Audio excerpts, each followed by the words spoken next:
it's Julie here from Honey Hoolies Designs, and today we're going to be having a look at Kitchener or grafting live stitches together so that they're completely joined. Now, if you've ever knit a pair of top-down socks, or if you're looking to knit a pair of top-down socks, you use a grafting technique to graft those stitches together so that you don't have a hole in the bottom of your toe when you finished your sock. You also might use it if you have knit something end to end, like a cowl, where it's knit back and forth in this case, and then you need to join together the start and the end of that piece so that you've got a nice seamless piece of knitting that just goes round and round in a loop. Okay, so to do a graft, we obviously need a piece of knitting or two pieces of knitting if you're joining two separate pieces together that have live stitches. You want the same number of stitches at either end as well, just FYI. And then you'll need a tapestry needle of your choice, something big enough for your knitting, for your yarn that you're using. And we're going to just push our stitches up towards the end here, and I'm going to cut a tail.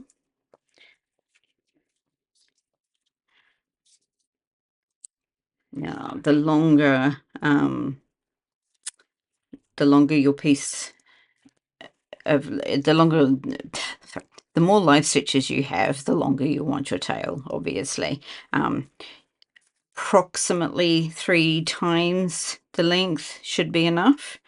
I just like to make an extra long tail just in case.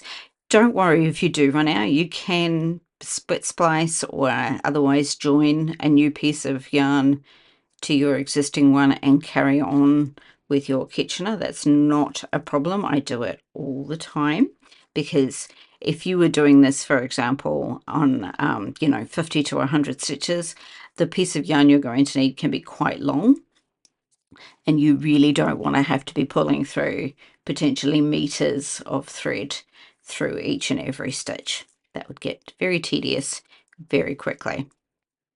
Right, to Kitchener or to graft, we have a couple of setup steps first, and then we repeat the same set of 4 steps after that. So to get started, we have our working yarn here attached to the back row of stitches, and we're just going to hold the 2 rows of stitches together. We're going to take our sewing needle, and we're going to go into the first stitch as if to purl it. So from the front of the stitch through to the back, I'm going to pull that tail through. And then in the back stitch here, we're going to go through it as if we were going to knit it. So from the back of the stitch into the front of the stitch, and pull that through. Now just make sure that your loop comes around the front of the work here. I'm just going to hold my tail out of the way there.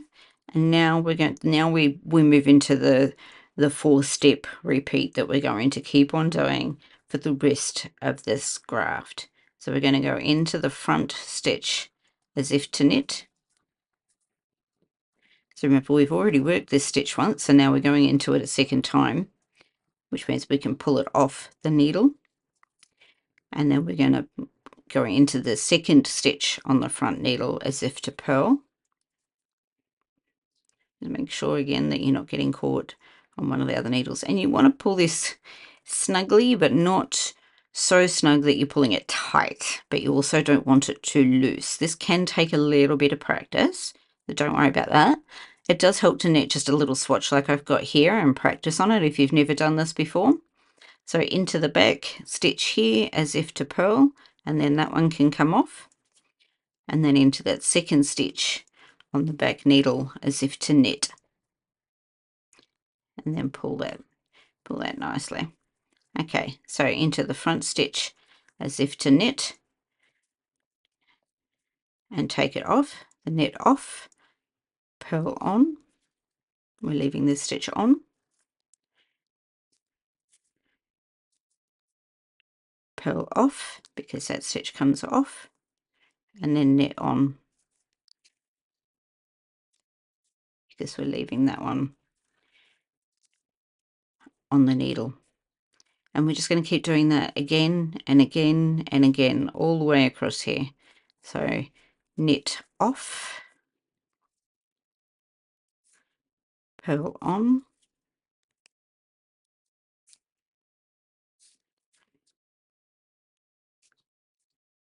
purl off, knit on, knit off,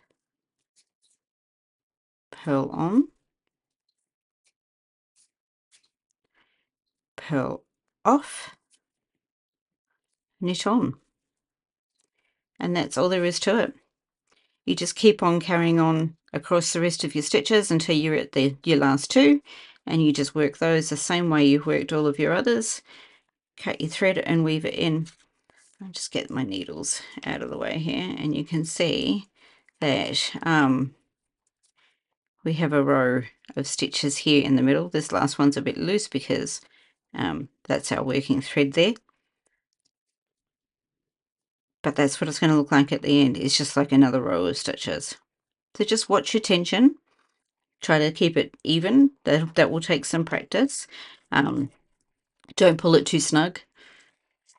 Don't leave it all sloppy and loose either. Just pull it until you're matching the size of the stitches of everything else. You'll feel it when it's too tight because it'll be you'll be pulling this really, really close to the front, and you'll feel that it feels a bit weird. And if it's too loose, you'll see it when you're working through. You'll see that the previous one was a bit loose. You can just use the tip of your needle to go through and sort of pull at those until you're at your live thread, and then give it a little tug and tighten that up nicely. But otherwise, that's all there is to it. It can be a little bit scary, but it's time consuming. That's all. Make yourself a nice cup of tea, cup of coffee, grab a wine, whatever your beverage of choice is, and just take your time. Don't stress about it. It's just knitting. It's just sticks and string. There's not a whole lot that can go wrong that can't be fixed. I have absolute faith that if this is your first time doing this, you've absolutely got it.